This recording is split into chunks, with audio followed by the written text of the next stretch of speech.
আসসালামু আলাইকুম প্রিয় শিক্ষার্থী বন্ধুরা, তোমরা সবাই কেমন আছো? নিশ্চয়ই ভালো নেই, কারণ দীর্ঘদিন তোমরা করোনার কারণে বাসাতে অবস্থান করছো। তোমাদের প্রিয় প্রতিষ্ঠান শিক্ষা প্রতিষ্ঠানে অর্থাৎ স্কুল, কলেজ বা বিশ্ববিদ্যালয়ে তোমরা যেতে পারছো না। এজন্য অবশ্যই তোমাদের মনটা ভালো নেই। তারপরেও আমাদের শিক্ষা কার্যক্রম চালিয়ে যেতে হবে। এই লক্ষ্যে মাননীয় শিক্ষা মন্ত্রণালয়ের নির্দেশনা মোতাবেক অনলাইন কার্যক্রম ইতোমধ্যে শুরু হয়েছে। তারই ধারাবাহিকতায় আমি নাজমুল ইসলাম ইউটিউব চ্যানেলের ফিফো 3 স্টারের মাধ্যমে তোমাদের সঙ্গে যুক্ত হয়েছি। আমার পরিচয়টা আমি বোর্ডে লিখে রেখেছি, তোমরা একটু বোর্ড থেকে দেখে নাও। প্রিয় শিক্ষার্থী বন্ধুরা, সারা দেশের সকল শিক্ষক, বিশেষ করে হিসাব বিজ্ঞান বিভাগের শিক্ষকদের প্রতি লাখো সালাম এবং ব্যবসায় শিক্ষা বিভাগের ছাত্রছাত্রীদের প্রতি আন্তরিক শুভেচ্ছা ও অভিনন্দন জ্ঞাপন করে কোভিড-19 করোনাকালীন সময়ে সামাজিক নিরাপত্তার কথা বিবেচনা করে ব্যবসায় শিক্ষা বিভাগের ছাত্রছাত্রীরা বাসায় বসে যেন তাদের পাঠ কার্যক্রম অব্যাহত রাখতে পারো এবং পরিপূর্ণ জ্ঞান অর্জন করতে পারো, এই লক্ষ্যে আমি ইউটিউব চ্যানেলের মাধ্যমে তোমাদের সঙ্গে যুক্ত হয়েছি। প্রিয় শিক্ষার্থী বন্ধুরা, তোমরা আমার লেকচার থেকে যদি সামান্যতম উপকৃত হয়ে থাকো তবে নিজেকে ধন্য বলে মনে করব। নিয়মিত নতুন নতুন লেকচার পেতে প্রথমেই চ্যানেলটি সাবস্ক্রাইব করে নাও, পাশের বেল আইকনটি ক্লিক করো নতুন নতুন লেকচার আপডেটের জন্য। আজ আমি আলোচনা করব একাদশ শ্রেণীর হিসাব বিজ্ঞান প্রথম পত্রের একটি সাধারণ বিষয় নিয়ে। এটি সাধারণ বিষয় হলেও অনেক শিক্ষার্থীর নিকটই অসাধারণ বলে গণ্য হবে। আমি আজ আলোচনা করব তোমাদের একাদশ শ্রেণীর প্রশ্ন কাঠামো এবং সিলেবাস সম্পর্কে। তোমাদের প্রশ্ন কাঠামোটি দুটি অংশে বিভক্ত, বহু নির্বাচনী এবং সৃজনশীল। বহু নির্বাচনী অংশে 30টি প্রশ্ন থাকবে, যার প্রতিটি প্রশ্নের উত্তর করতে হবে এবং নম্বর হচ্ছে 1 করে। আর সৃজনশীল অংশে টোটাল 70 নম্বর থাকবে, যেখানে 11টি প্রশ্ন থাকবে, তাহলে 7টি প্রশ্নের উত্তর করতে হবে। প্রতিটি প্রশ্নের নম্বর হচ্ছে 10 করে, যা পরবর্তী পর্যায়ে আমি বিস্তারিত আলোচনা করব। বহু নির্বাচনী প্রশ্ন আবার 4টি স্তরে বিভক্ত। স্তর 4টি হলো জ্ঞান স্তর, অনুধাবন স্তর, প্রয়োগ স্তর, উচ্চতর দক্ষতা স্তর। আমাদের এখান থেকে এই বহু নির্বাচনী প্রশ্নে এই 4টি স্তর থেকে যে 30টি প্রশ্ন করা হয়, এইটার শতকরা হারটা আমি একটু আলোচনা করছি। জ্ঞান স্তর এবং অনুধাবন এই দুইটা স্তর থেকে মোট প্রশ্নে 60 ভাগ হবে এবং প্রয়োগ স্তর ও উচ্চতর দক্ষতা স্তর এই দুইটা স্তর থেকে 40 ভাগ প্রশ্ন হবে। তার মানে যদি আমরা সংখ্যায় বলতে চাই, বহু নির্বাচনী প্রশ্নে যেহেতু 30 নম্বর, এই 30 এর 60% 18টি প্রশ্ন হবে জ্ঞান স্তর এবং অনুধাবন থেকে, এবং এই 30 এর 40% 12টি প্রশ্ন হওয়ার কথা প্রয়োগ স্তর এবং উচ্চতর দক্ষতা থেকে। এখন দেখি এই 60 ভাগ এবং 40 ভাগ এইটা আবার কিভাবে বন্টন হয়ে থাকে। জ্ঞান স্তরে এখানে দুটি পার্সেন্টেজ দেখাচ্ছে, 25 থেকে 35%, অনুধাবন স্তর থেকে আবার 25 থেকে 35%। শিক্ষার্থী বন্ধুরা, যদি জ্ঞান স্তর থেকে 25% প্রশ্ন করা হয়, তাহলে অনুধাবন স্তর থেকে 35% প্রশ্ন করা হবে। এই 25-35 মিলে হবে 60%। অথবা যদি জ্ঞান স্তর থেকে 35% প্রশ্ন করা হয়, তাহলে অনুধাবন স্তর থেকে 25% প্রশ্ন করা হবে, তাহলে 35-25 60% প্রশ্ন। অনুরূপভাবে প্রয়োগ স্তরে 15 থেকে 25% এবং উচ্চতর দক্ষতা স্তরেও 15 থেকে 25%। এখন এখান থেকে 40% কিভাবে কাউন্ট করা হবে? যদি প্রয়োগ স্তরে এখান থেকে 15% প্রশ্ন করা হয়, তাহলে উচ্চতর দক্ষতা স্তর থেকে 25% প্রশ্ন করা হবে, তাহলে 15% 25% দুইটা মিলে 40%। অথবা যদি প্রয়োগ স্তর থেকে 25% প্রশ্ন করা হয় তাহলে উচ্চতর দক্ষতা স্তর থেকে 15% প্রশ্ন করা হবে। তাহলে এই 25-15 মিলে হবে 40%। এই পর্যায়ে আমরা বহু নির্বাচনী প্রশ্নের যে 4টি স্তর রয়েছে সেই 4টি স্তর নিয়ে বিস্তারিত আলোচনা করব। প্রথম স্তর ছিল জ্ঞান স্তর। জ্ঞান স্তরটা কি? এটি হলো চিন্তন দক্ষতার সর্বনিম্ন স্তর। এই স্তরের প্রশ্নের উত্তর আমরা পাঠ্যপুস্তক হতে সরাসরি পেয়ে থাকি। যেমন একটা প্রশ্ন এখানে লেখা হয়েছে, আধুনিক হিসাব বিজ্ঞানের প্রবর্তক কে? ক অপশন আর এন কার্টার, অপশন খ লুকা পেসিওলি, অপশন গ এ ডব্লিউ জনসন, অপশন ঘ ম্যাকগ্রো। তাহলে শিক্ষার্থী বন্ধুরা তোমরা জানো যে এই প্রশ্নের সঠিক উত্তর হলো লুকা পেসিওলি।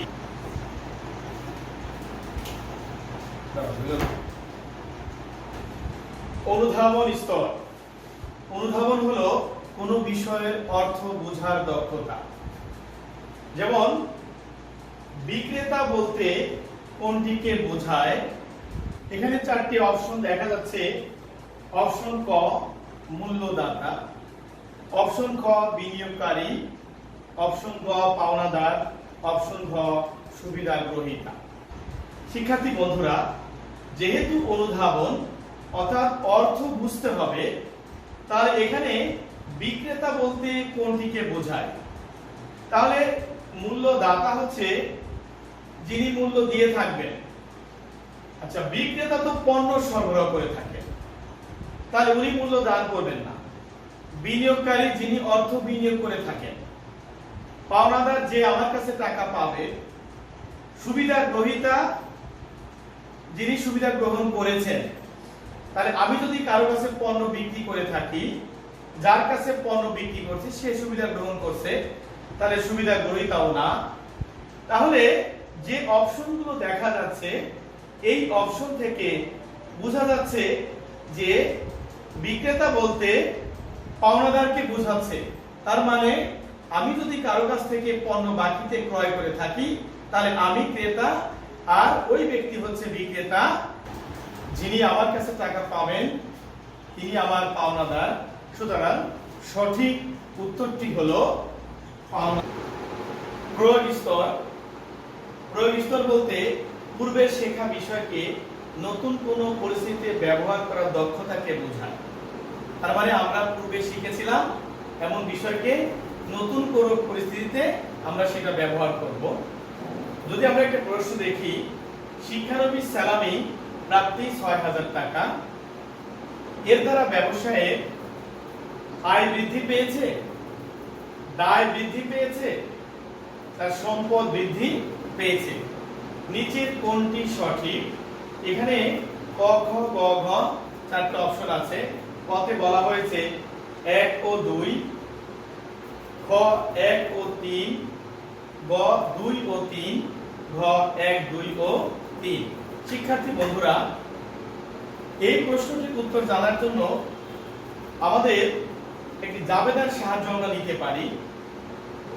পরবর্তীতে আমি যখন জাবেদা নিয়ে আলোচনা করব সেখানে এর ব্যাপকতা সম্পর্কে বিস্তারিত ব্যাখ্যা দিব। তো শিক্ষানবিশ সালামি প্রাপ্তি ৬০০০ টাকা, এর সঠিক জাবেদা হচ্ছে নগদ ডেবিট।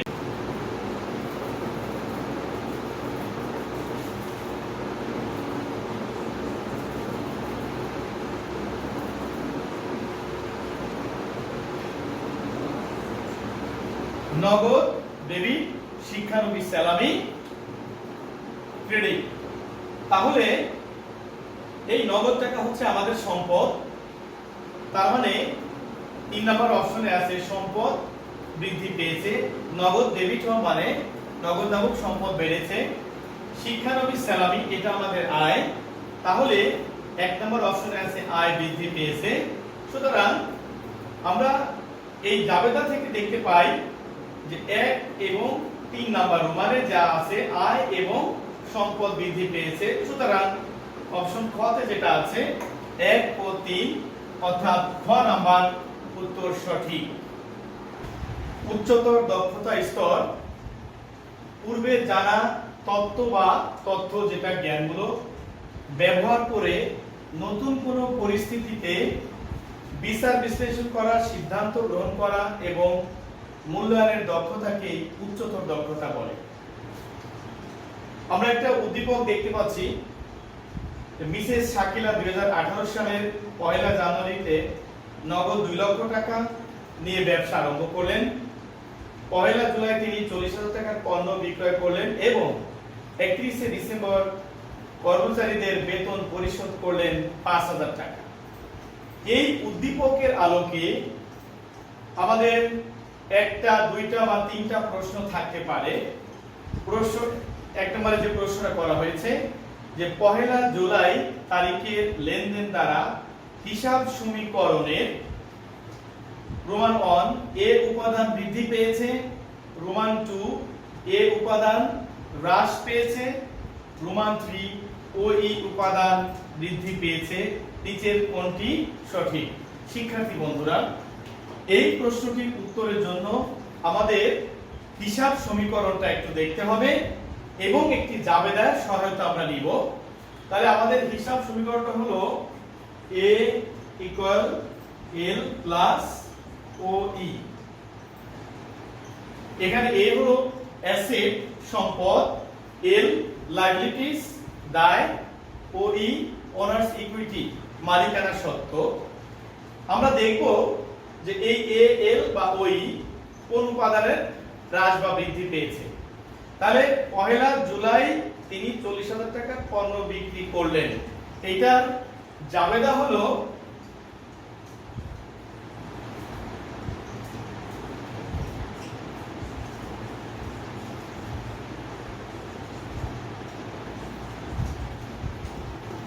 সঠিক জাবেদা হলো নগদ ডেবিট আর বিক্রয় ক্রেডিট। তাহলে নগদ যেহেতু সম্পদ, তাহলে আমাদের সম্পদ বাড়লে আমরা জানি ডেবিট হয়। তাহলে এই নগদ ডেবিট হয়েছে মানে আমাদের সম্পদ বৃদ্ধি পাবে। আর এখানে সম্পদের উপাদান হচ্ছে এ অ্যাসেট, তার মানে আমাদের এ উপাদান বৃদ্ধি পেয়েছে। বিক্রয় ক্রেডিট, আমরা জানি বিক্রয়ের ফলে আয় হয়, কিন্তু আমাদের হিসাব সমীকরণে সরাসরি আয় বা ব্যয় কোন উপাদান আমরা দেখছি না। তার মানে আয় ব্যয় যদি হয় তাহলে ওই আয় ব্যয় দ্বারা মালিকানা সত্ত্বকে প্রভাবিত করে। তার মানে বিক্রয়ের ফলে যেহেতু আমাদের আয় হচ্ছে, সুতরাং এই বিক্রয়ের কারণে মালিকানা সত্ত্ব বৃদ্ধি পাবে।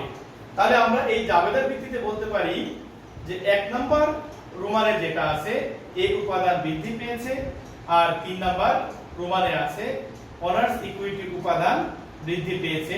তার মানে 1 এবং 3 কোথায় আছে? আমাদের খ নাম্বার অপশনে আছে। সুতরাং সঠিক উত্তর হচ্ছে আমাদের খ। এবার আমরা আলোচনা করব সৃজনশীল অংশ নিয়ে। শিক্ষার্থী বন্ধুরা, আমাদের সৃজনশীল অংশে টোটাল 70 মার্কে অ্যানসার করতে হয়। আমাদের 7টি প্রশ্ন অ্যানসার করতে হবে, 10 করে নম্বর, মোট হচ্ছে 70। এই সৃজনশীল অংশ আবার দুটি বিভাগে বিভক্ত, ক বিভাগ, খ বিভাগ।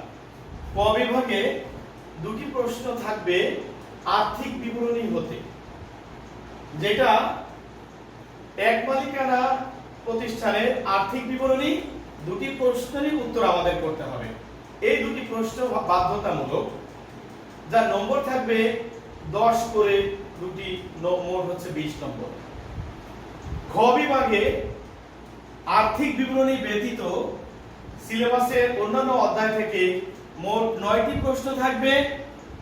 9টি প্রশ্ন, এখান থেকে আমাদের 5টি প্রশ্নের উত্তর করতে হবে। 5টি প্রশ্নের নম্বর থাকবে 5 10 কে 50। এই সৃজনশীল অংশ আমরা লক্ষ্য করছি, তাহলে ক বিভাগে 2টি প্রশ্ন এবং খ বিভাগে 9টি প্রশ্ন, মোট আমাদের 11টি প্রশ্ন থাকবে। সেখান থেকে উভয় বিভাগ মিলে আমাদের 7টি প্রশ্নের অ্যানসার করতে হবে। এই সৃজনশীল প্রশ্ন আবার 3 ভাগে বিভক্ত থাকে। 3 ভাগে বিভক্ত, ক, খ এবং গ। গ। ক বিভাগ বা ক ভাগটা থাকে সহজ মানের, যার নম্বর হচ্ছে 2। খ বিভাগ বা খ ভাগটা মধ্যমানের, যার নম্বর হচ্ছে 4 এবং গ ভাগ এটা হচ্ছে কঠিন মানের হয়ে থাকে, এটারও নম্বর 4। তাহলে 2 4 4 মোট হচ্ছে 10 নম্বর। শিক্ষার্থী বন্ধুরা, আমাদের এই সৃজনশীল অংশে কোনো থিওরি হয় না, সবগুলোই আমাদের গাণিতিক সমস্যার সমাধান করতে হয়। এই পর্যায়ে আমি তোমাদের হিসাব বিজ্ঞান প্রথম পত্রের পূর্ণাঙ্গ সিলেবাস সম্পর্কে একটু ধারণা দেওয়ার চেষ্টা করছি। আমাদের হিসাব বিজ্ঞান প্রথম পত্রে মোট 10টি অধ্যায় সন্নিবেশিত আছে। 1 নম্বর অধ্যায়টা হচ্ছে হিসাব বিজ্ঞান পরিচিতি। আমাদের এই অধ্যায় থেকে একটি প্রশ্ন থাকে এবং সেটি হচ্ছে হিসাব সমীকরণ সংক্রান্ত অথবা হিসাব সমীকরণে লেনদেনের প্রভাব দেখানো। দ্বিতীয় অধ্যায় হিসাবের বৈষম্য। শিক্ষার্থী বন্ধুরা, আমাদের এই হিসাবের বৈষম্য অধ্যায় হতে দুটি প্রশ্ন হয়ে থাকে সাধারণত। কারণ হলো এই অধ্যায়টা বেশ বড়, এর ভেতরে আমাদের জাবেদা, নগদান বই, নগদান বইয়ের ভিতরে আবার 1 ঘরা 2 ঘরা 3 ঘরা খুচরা, ক্রয় জাবেদা, ক্রয় ফেরত জাবেদা, বিক্রয় জাবেদা, বিক্রয় ফেরত জাবেদা, নগদ প্রাপ্তি জাবেদা, নগদ প্রদান জাবেদা, এরকম আরো অনেক বিষয় অন্তর্ভুক্ত আছে। ব্যাংক সমন্বয় বিবরণী, এখান থেকে আমাদের একটি প্রশ্ন হবে। রেওয়ামিল থেকে আমাদের একটি প্রশ্ন হবে। হিসাব বিজ্ঞানের নীতিমালা, এটা হচ্ছে আমাদের থিওরির অধ্যায়, লিখে দিয়েছি। তো এখান থেকে সাধারণত আমাদের কোনো সৃজনশীল প্রশ্ন হবে না, তবে এই অধ্যায়টা তোমাদের ভালো করে শিখতে হবে। কারণ এই নীতিমালা যদি আমরা সঠিকভাবে না জানি, তাহলে আমরা সম্পদ, দায়, মালিকানা সত্ত্ব এর সঠিক পোস্টিং সম্পর্কে জানতে পারবো না। প্রাপ্য হিসাব সমূহের হিসাব রক্ষণ, এখান থেকে একটি প্রশ্ন হবে। কার্যপত্র থেকে একটি প্রশ্ন হবে। দৃশ্যমান ও অদৃশ্যমান সম্পদের হিসাব রক্ষণ, এখান থেকে একটি প্রশ্ন হবে। আর্থিক বিবরণী থেকে আমাদের বাধ্যতামূলক দুটি প্রশ্ন থাকবে ক বিভাগে, আগেই বলেছি। এই দুটি প্রশ্নের উত্তর আমাদের করতে হবে। একতরফা দাখিলা পদ্ধতি থেকে আমাদের একটি প্রশ্ন হবে। লক্ষণীয় বিষয় হলো আমাদের টোটাল অধ্যায় আছে এখানে 10টি, কিন্তু হিসাব বিজ্ঞানের নীতিমালা এই অধ্যায় থেকে আমাদের কোনো সৃজনশীল প্রশ্ন হয় না। তাহলে একটা অধ্যায় থেকে যেহেতু প্রশ্ন হয় না, এই অধ্যায়টা আমরা বাদ দিলে আমরা অধ্যায় পাই মোট 9টি, কিন্তু আমাদের প্রশ্ন হবে 11টি। শিক্ষার্থী বন্ধুরা দেখো, তাহলে আর্থিক বিবরণী থেকে যেহেতু 2টি আর বাকি 8টা অধ্যায় থেকে 8টি, 8 আর 2 10টি, কিন্তু প্রশ্ন হতে হবে 11টি। সুতরাং হিসাবের বইসমূহ থেকে অবশ্যই আমাদের 2টি প্রশ্ন হবে। আমরা যদি পূর্বের বিভিন্ন বোর্ডের প্রশ্ন যাচাই করে থাকি, সেখান থেকে দেখেছি যে হিসাবের বইসমূহ থেকে 2টি প্রশ্ন এসেছে। শিক্ষার্থী বন্ধুরা, আজকের আলোচনা এখানেই সমাপ্তি করছি। তোমাদের সাথে পুনরায় দেখা হবে হিসাব বিজ্ঞানের নতুন মজার বিষয় নিয়ে। ততদিনে সামাজিক নিরাপত্তা বজায় রেখে পরিবারের সদস্যদের নিয়ে ভালো থেকো, সুস্থ থেকো, এই কামনায় আল্লাহ হাফেজ।